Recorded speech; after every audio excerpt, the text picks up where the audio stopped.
Bonjour à tous. La paracha de Tetzavé que nous allons, Bezrat Hashem, lire ce Shabbat, nous parle notamment des vêtements qu'il fallait confectionner pour le Kohen Gadol, pour le grand prêtre qui servait dans le temple.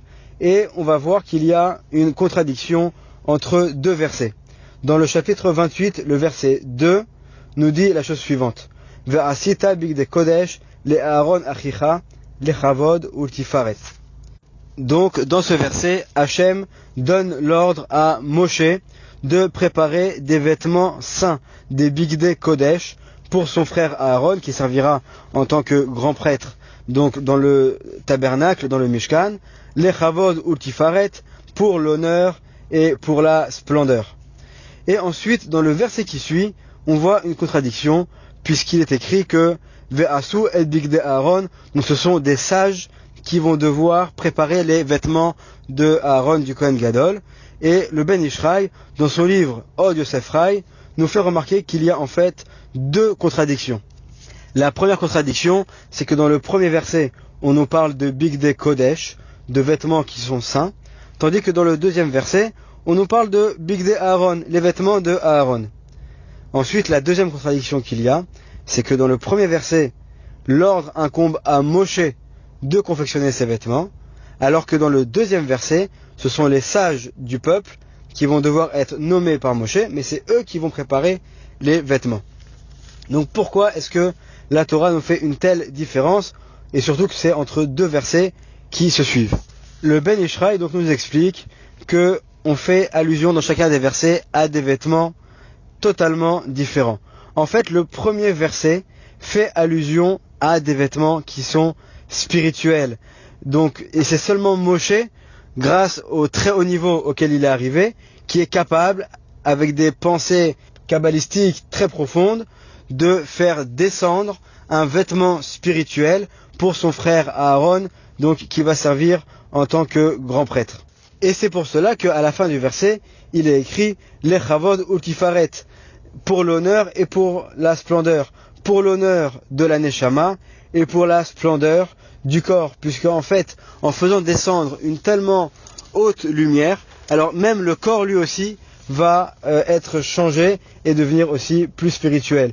Donc en fait, le premier verset, c'est seulement Moshe qui peut s'en occuper, et c'est lui qui a cette mission très importante de faire descendre un vêtement spirituel. Alors que le deuxième verset nous parle des vêtements physiques, des 8 vêtements dont le Kohen Gadol, le grand prêtre, devait se revêtir dans le service du temple. Dans son commentaire, le Ben Ishraï poursuit et nous explique à quoi correspondent ces vêtements spirituels. Et pour cela, il faut se référer à la première fois dans la Torah où on parle de vêtements, et c'est lors de la faute d'Adam Arishon, puisque dès que Adam et Chava vont manger du fruit interdit, alors dans Bereshit, dans le 3e chapitre, verset 7, il est dit Vatipakachna ene shenehem vayedeu ki erumim hem vayitperu ale tena vayasu lahem chagorot.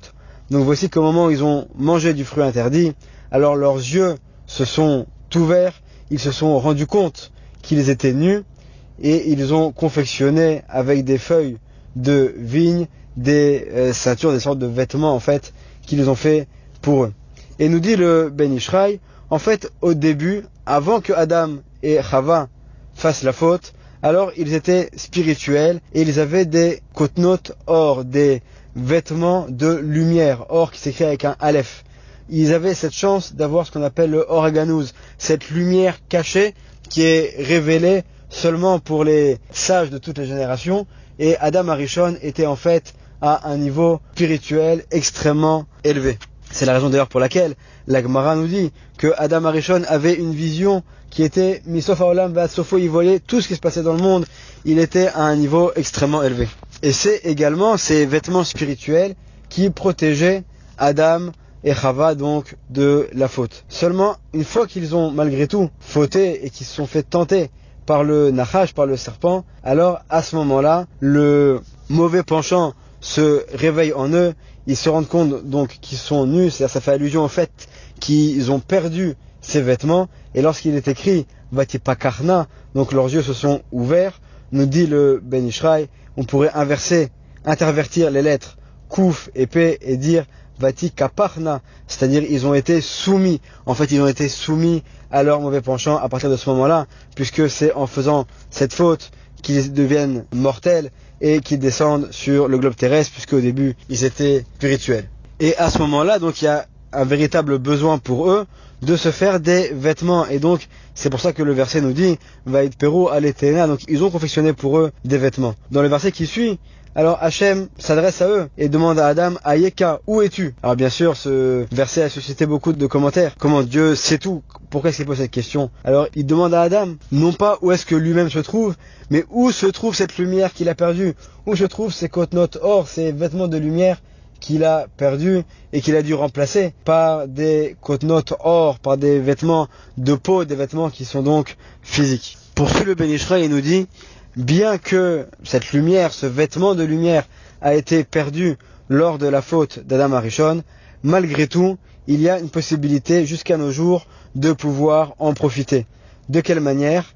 Grâce à l'étude de la Torah, les personnes qui vraiment se consacrent pour accomplir les commandements divins et pour étudier la Torah, alors peuvent avoir la chance que se révèlent chez eux ces côtes-notes or, ces vêtements de lumière, et ils peuvent donc arriver également eux aussi à de très hauts niveaux.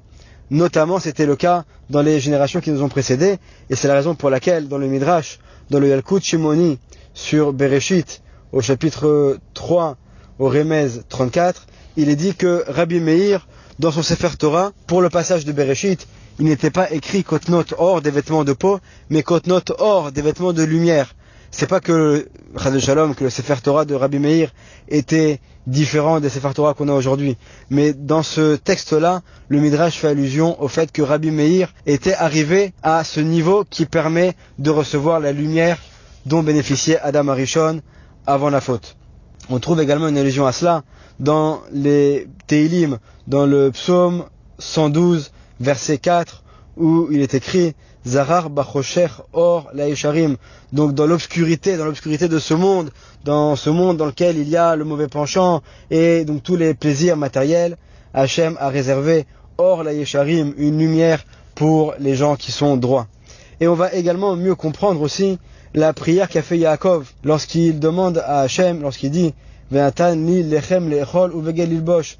Il demande à Hachem de lui donner du pain pour manger et des vêtements pour se vêtir. C'est dans Bereshit, dans le chapitre 28, verset 20. Alors on a un peu de mal à comprendre ces prières de Yaakov qui s'adresse à Hachem, qui demande à recevoir des vêtements. Alors quoi, est-ce qu'on pourrait penser que Yaakov avait peur d'être nu? Même une personne qui arrive à la plus grande pauvreté, il a malgré tout sur lui des vêtements pour se vêtir. Et donc là nous dit le Ben Ish Chai, bien évidemment ici on fait allusion aux côtes-notes or, à ces vêtements de lumière. Et lorsqu'on parle du pain, on fait allusion également à un pain de Torah, une nourriture matérielle, spirituelle, et non pas une nourriture matérielle. Et c'est ce que craignait Yaakov en allant chez son oncle Lavan, qui était connu donc pour ses méfaits et pour être quelqu'un de très rusé. Donc c'est cette peur-là qu'avait Yaakov, et c'est la raison pour laquelle il fait cette prière à Hachem. Donc il en ressort donc de ce commentaire du Ben Ish Chai que, mis à part les vêtements matériels que nous revêtons sur nous, nous avons également la possibilité de recevoir des vêtements spirituels qui sont cachés grâce à l'accomplissement des mitzvot et à l'étude de la Torah.